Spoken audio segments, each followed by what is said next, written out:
हम तत्वों का रासायनिक सूत्र लिखना सीखेंगे कि तत्वों का रासायनिक सूत्र किस प्रकार लिखा जाए, उसे आज हम अच्छे तरह से समझेंगे। रासायनिक सूत्र लिखने के लिए सबसे पहले हमें उनके ग्रुप्स को जानना होगा। तत्वों के जितने भी तत्व हैं उनको 3 ग्रुप्स में बांटा गया है, पहला, दूसरा और तीसरा। पहले ग्रुप्स में जो तत्व हैं वो इस प्रकार के तत्व हैं, जैसे sodium, potassium, silver, hydrogen, chlorine, bromine, ammonia, nitrate, iodine, hydrogen carbonate और साथ ही कॉपर। कॉपर जो है ये ग्रुप 2 में भी आता है, इसलिए इसे स्टार करके लिखा गया है। साथ ही देखिए ग्रुप 2 में आने वाले तत्व magnesium, calcium, zinc, oxygen, sulphide, sulphate, ये सभी, साथ ही आयरन। आयरन को हैश में इसलिए लिखा गया है क्योंकि ये जो है ग्रुप 3 में भी आता है, इसलिए उसे हैश करके लिखा गया है। और साथ ही ग्रुप 3 में और भी एलिमेंट है, एल्युमिनियम और PO4। अब देखिए यहाँ पर जो अक्षर है Na, इसका जो प्रतीक चिन्ह है वो एक बड़ा अक्षर में लिखा है और छोटा अक्षर में।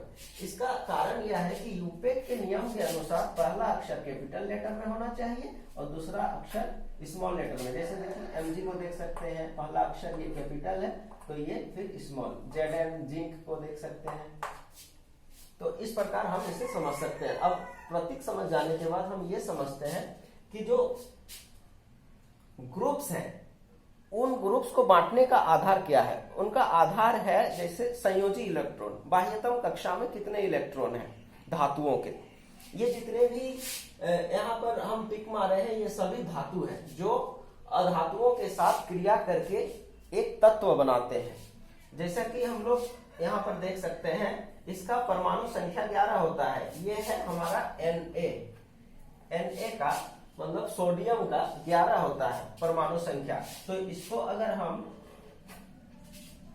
बांटेंगे, इसका सिरा मतलब विन्यास करेंगे ये तो हो जाएगा 2, 8 और 1। ये देखिए इसी का यहाँ पर डायग्राम में देख सकते हैं।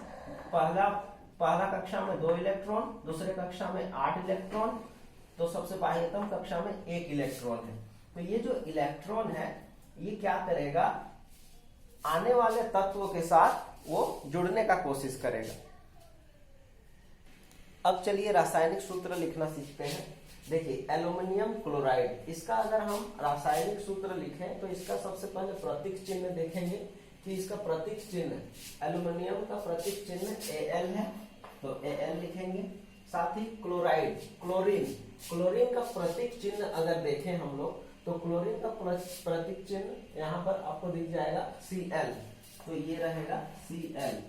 तो इस पर जो अब ये समझते हैं कि इस पर जो चार्ज है, इस पर ये ग्रुप 3 में है तो मतलब इस पर जो चार्ज है ये 3+ में है। उसी तरह यहाँ पर देखिए ग्रुप 1 में सोडियम है तो इस पर जो चार्ज है वो +1 है। इसका मतलब ये है कि इस पर 1 इलेक्ट्रॉन की मतलब कमी है और इस पर 3 इलेक्ट्रॉनों की कमी है, मतलब 3 इलेक्ट्रॉनों की कमी है। तो इसको इस कमी को पूरा करने के लिए 3 इलेक्ट्रॉन चाहिए। तो इसे क्या करना होगा, एक ऐसे तत्व से इसको रिएक्ट करना होगा जिससे कि उसकी कमी पूरी हो जाए। तो वैसा तत्व एल्युमिनियम के साथ कौन अभी मिला है, वो मिला है Cl।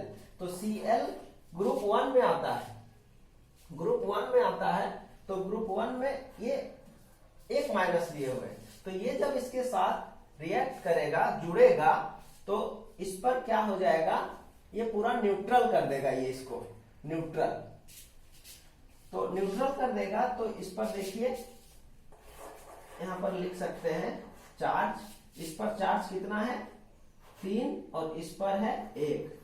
तो जब इन दोनों का जुड़ाव होगा तो ये अपने जो चार्ज है उसका अदला बदली कर देंगे, तो हो जाएगा Al, इसके पास 1 आ जाएगा तो इसे नहीं लिखा जाता है, Cl3। तो ये रहा हमारा रासायनिक सूत्र इसका। तो ये है आंसर इसका रासायनिक सूत्र। उसी प्रकार देखते हैं सोडियम नाइट्रेट का। सोडियम का अगर प्रतीक चिन्ह देखें तो होता है Na यहाँ, और नाइट्रेट का देखें तो होता है, देखिए यहाँ पर नाइट्रेट का होता है NO3। तो ये एक अधातु है, अधातु है तो इस पर जो चार्ज होगा -1 होगा, और इस पर ये एक धातु है, धातु मेटल है ये, यानी कि धातु, तो इस पर जो चार्ज होगा वो +1 का होगा। क्यों +1 का होगा? क्योंकि ये ग्रुप 1 में आता है। ग्रुप 1 ये क्या बताता है? इसका बाह्यतम इलेक्ट्रॉन, इसलिए यहाँ 1 हो रहा है, +1। और ये इसमें -1 क्यों हो रहा है? क्योंकि ये भी ग्रुप 1 में ही आता है, जैसा कि आप देख सकते हैं नाइट्रेट, तो यहाँ पर -1 होगा। तो दोनों अपने आवेश का क्या करेंगे?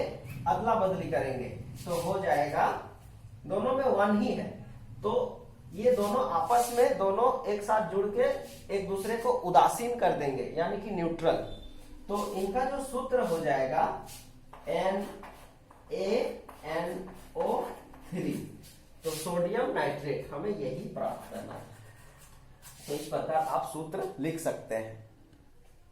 अब हम लोग देखते हैं कैल्शियम सल्फेट का। तो कैल्शियम ये 2 ग्रुप में आता है, तो इस पर इसका जो प्रतीक चिन्ह है पहले वो लिखेंगे, कैल्शियम सल्फेट। सल्फेट का जो प्रतीक चिन्ह होता है SO4।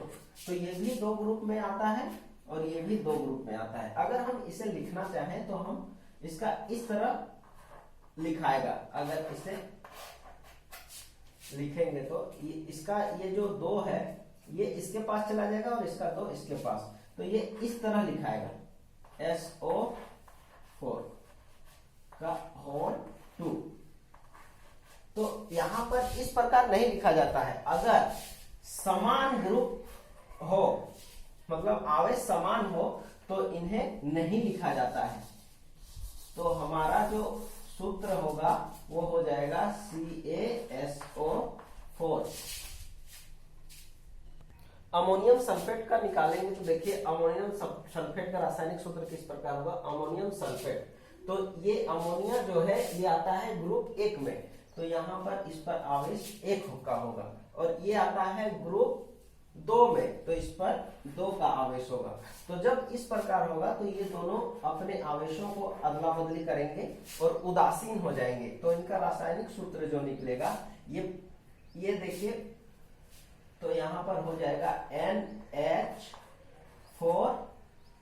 NH4, इसका जो 1 है वो ले लिया, तो इसका 2, तो NH4 होल 2 SO4।